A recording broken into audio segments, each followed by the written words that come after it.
This is a game that I found to be instructive from the quarterfinals of the Julius Baer Generation Cup, an online tournament, and it features Liem with the white pieces versus Niemann playing black. And we're going to be looking at it from black's perspective. So we had a pretty standard queen's pawn opening where you get this b6 move, and the bishop comes out to a6. All very normal stuff until Niemann played bishop e7, which is not the most common move. Most players will prefer bishop b4 check, trying to induce this move bishop to d2 and only then play to e7. So it might look a little strange. Haven't you just helped white develop a piece? You know, in this situation, there's a bishop on d2. If you would have played bishop e7 like Niemann, white didn't have this bishop developed. But the d2 square is not ideal for the bishop. It blocks the queen's view of the center. White would really rather develop the bishop to b2. So that's kind of the thinking in the main line. But Niemann plays this bishop e7 move, and then we got bishop g2, some normal moves. Niemann strikes in the center, pawn takes, both sides castle. We get knight c3. And then bishop b7. You know, why drop the bishop back? Well, now knight e5 is beginning to become a concern. Niemann would like to develop his knight to d7 without having to worry about this fork here, the queen and bishop. So the bishop's just watching over c6, basically. So bishop to b2 is played. See, white's moving that bishop to a more ideal square. Better here than on d2. Okay, now we got knight b to d7, knight e5, and rook e8 from Niemann. Note, you can't take the knight because after d takes e5, this knight moves, you're going to lose this pawn. So rook e8, and now we got rook to c1 and a6. Niemann doesn't want the knight to hop into b5, targeting c7, something like that. So e3 played here, just protecting that pawn. Bishop d6, you know, striking at that knight. So f4 just adds some support to that knight. Knight to e4. Okay, knight takes, pawn takes. The pawn's defended, but this bishop's looking kind of bad now. Hemmed in by his own pawn. This is not the ideal situation you want to be in. You know, I don't think this is a very good position for black. Now we have queen h5, just going for a kingside attack. You notice there's not very many pieces around black's king. So white is on to the right idea here. And now, okay, so the threat is queen takes f7, right? And Niemann decides to defend with his g6 move, which is not something I would want to play. I'm not a super GM, but if I can avoid it, I will not start pushing pawns out from in front of my king. Here, it's not so bad because the dark squared bishop is around. It can drop back and it can defend these dark squares. But still, the computer does not like this move. It says queen e7 is a better defense of f7.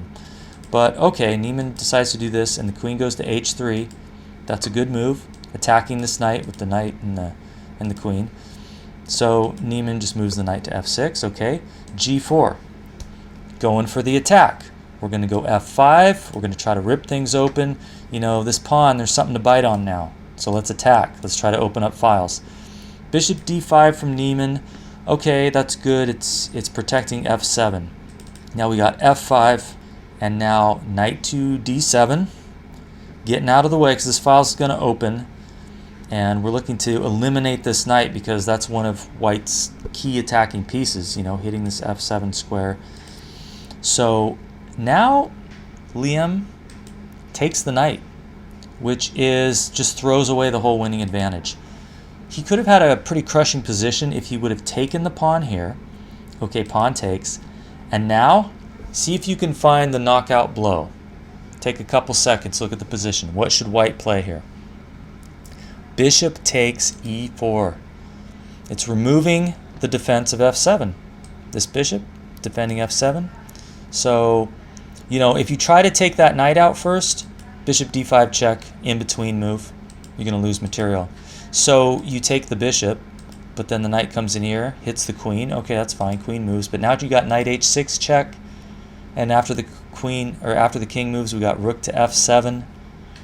And it's just over. I'm not sure exactly even how it ends here. The computer says just bring another rook in, and okay. I mean, it's easy to see that black's in trouble there. But instead, what was played is knight takes d7, just giving up that key attacking piece. I guess I don't know if he had anything better Since he didn't spot the crushing move, actually just queen h6 would have been better. What about taking that knight out? D takes, hitting the bishop, and then you got f6 here. Stuff like that. Okay, because, there's the mate threat on g7, and there's no good way to prevent it now. You have to sacrifice something here. You have to take like this, and yeah, okay. Anyway, knight takes d7, big mistake. Queen takes, g5, and white doesn't really have anything because even if f6 is played, okay, there is a threat here, I guess. Takes, and then your queen is under fire, and there's also, if you do something about that, there's the in-between move, take with check. So that's a threat, but that's really the only threat, and black just moves the queen, and now that threat's nullified. And you don't really have to worry about f6, because the queen will just drop back here. There's not going to be any checkmate. You can defend against the checkmate. So queen g4 is played, just looking to get the h-pawn moving.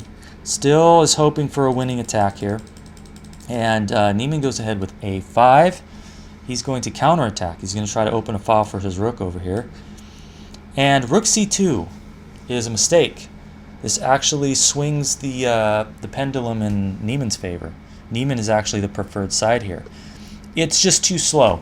At the end of the day, that move is just too slow. You needed to take here, take, and then get the rook here.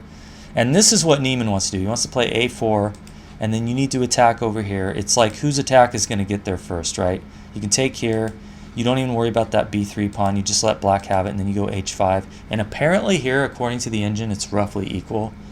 Black should take, queen takes, and then what is the move here? Just like oppose the rook like that. And black can survive this. It's looking scary, but it's about equal. Now rook c2 is just too slow because a4 is played. Now if you do the same thing, pawn takes, rook here, and then takes, bishop takes b3. Now we're hitting a rook. We weren't before you played rook c2, but now we're hitting a rook.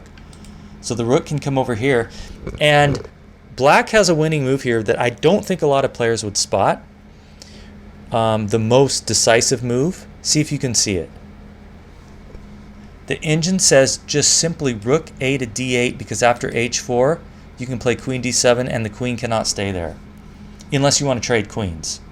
So, but white doesn't want to trade queens because white is hoping for a winning attack.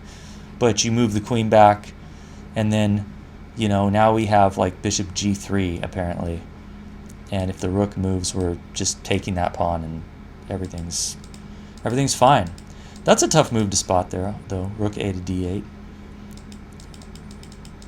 That's not what was played, though. Liem played rook c to f2 instead. Now, a takes b3 from Niemann, a takes b3, and rook to a5. This is a very nice move because it's setting up a little bit of an issue here for white. If, let's say, white was to try to go ahead with h4, there's this threat of pawn takes, and now you can't take with the rook or there's bishop e6, all right? But if you take with the queen, because rook a5 was played, we got this discovered attack, hitting the rook, hitting the queen. So that's the problem there. So queen to h4 is played, getting out of the way so that the rook can take here, and there's not going to be this problem with the bishop. But now you've blocked your h-pawn. So white's attack is just kind of fizzling out here. Queen h4. Okay, so rook b5 is played, targeting that pawn. You do not want to take with the bishop because then this pawn is free to move and this bishop gets involved in the attack and it's pretty nasty. Like pawn takes, d5. So it's very important that this bishop is blockading this pawn. So Niemann takes aim at this pawn here, which can't really be saved. So it's moved to b4 for some reason. Bishop takes. Okay, so black is up in material now. This bishop comes over here to h3. I'm not really sure what's going on with that move. Bishop goes back to d6. f6, okay, hitting the queen. Queen goes to d8. It's fine because the bishop is available to drop back to f8 to defend against the checkmate threat. Okay, so white tries to take some control on this open file over here.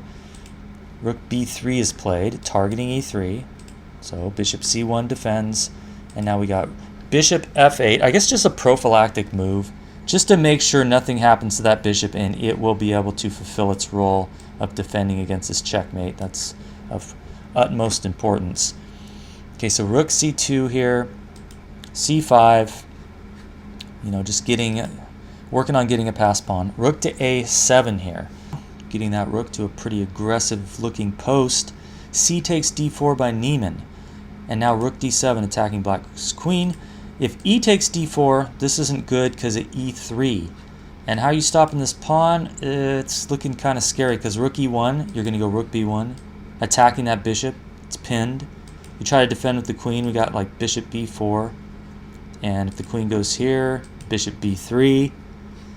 And the queen's kind of running low on squares. You're not really defending that bishop. You go here, there's this. So that was not a good road to go down. That was avoided with this move, rook to d7. Now queen to a8 defends the bishop here. That was important. Rook to c7. Okay, it's looking scary, but the bishop is defending f7. Rook c3. And white doesn't have anything here because this forces a trade of rooks. We're hitting the bishop, we're hitting that rook, so white pretty much needs to do something about that. Rook takes c3 is played. If you try rook a7, that comes with check, so that's not working. Rook takes c3, d takes c3. At this point, black is 2 pawns up, and white's attack is just not going anywhere. So it's just all a matter of being careful, and Niemann plays this very well. Let's see, queen e1 is played, targeting that pawn there, I guess. Okay, queen c6 defends, rook to a7, and bishop takes, queen takes. Okay, so Niemann gives up the c pawn, but he's going to get the g4, or the g5 pawn after queen g4 check. King moves, queen takes, bishop b2. I'm not really sure. I guess hoping someday this pawn is not here anymore, but I don't see how that's going to happen. It's a nice battery, but you're blocked by your own pawn. That's pretty sad. Queen f5 check. All right, so we move the queen around. This king, ooh, it's not looking very secure. Black's king is a lot safer situation. Rook to c8, queen here. So now we're getting the rook involved. Queen to g4 is played. Queen here. And now, what would you play as black? Black has a checkmate in 8 moves. See if you can find it. Bishop b4 check. If you take the bishop, now the c1 square is available for the rook, and this will end in a checkmate very shortly, like so. So you cannot move the bishop from the defense of that c1 square. You have to just move the king. But now this is a mate in 7, starting with queen to f3 check. It's what Niemann played. King moves. Okay, correct move by Niemann again, taking the pawn with check. King f1. And now the quickest mate starts with queen e1. It's like 2 moves quicker. You go like this, and the queen has to go in the way. White has to put the queen in the way. But queen f3 check, it takes a couple moves longer. This is a mate in 6 at this point. And then we got king g1. And here Niemann misses the checkmate in 6 moves. He plays queen takes f6, which is also completely decisive. Queen e3 check, again, this would have checkmated in not very many moves. Queen d2, yeah, and again, white has to put the queen in the way. Anyway, we have queen takes f6 here. If you do that, then same thing, rook comes in. You can't take that. Bishop is immune from capture.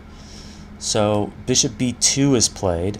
Attempt at a trick, which obviously Niemann's not going to fall for because it allows a checkmate in 2 moves. With that, the queen cannot move from the defense of that f7 square, so Niemann wisely plays queen to f4. And then there's one final attempt to get tricky by white with this rook to a8 move, which doesn't even work. I think white was hoping for this, and then the queen takes, and then you have to play bishop to f8. That's your only move, because this bishop's watching over that diagonal, and then hoping for something like this, winning the bishop, but black can just play queen g4 check, and the king's going to have to move to a square, I think, where black can execute a check while attacking that bishop, and then just something like this. So that doesn't even work. But Niemann didn't even go for that. He just went bishop c5 check. He's keeping things simple. This is objectively the better move too, I guess, because this forces a checkmate in 15 moves according to the computer. And then queen takes c5 is played. And I guess the hope is here that the pawn will take, and then this is checkmate. But unfortunately, Niemann had this move, queen to g4 check, which is going to protect the rook, and then on the next move, after the king moves, we can take the queen, because if the rook takes, queen takes, and that's the end. So I think at this point, queen g4 check is where Liem resigned. So that was a very nice game. I found it to be instructive. It had some interesting tactics in it. And it's a nice game by Niemann.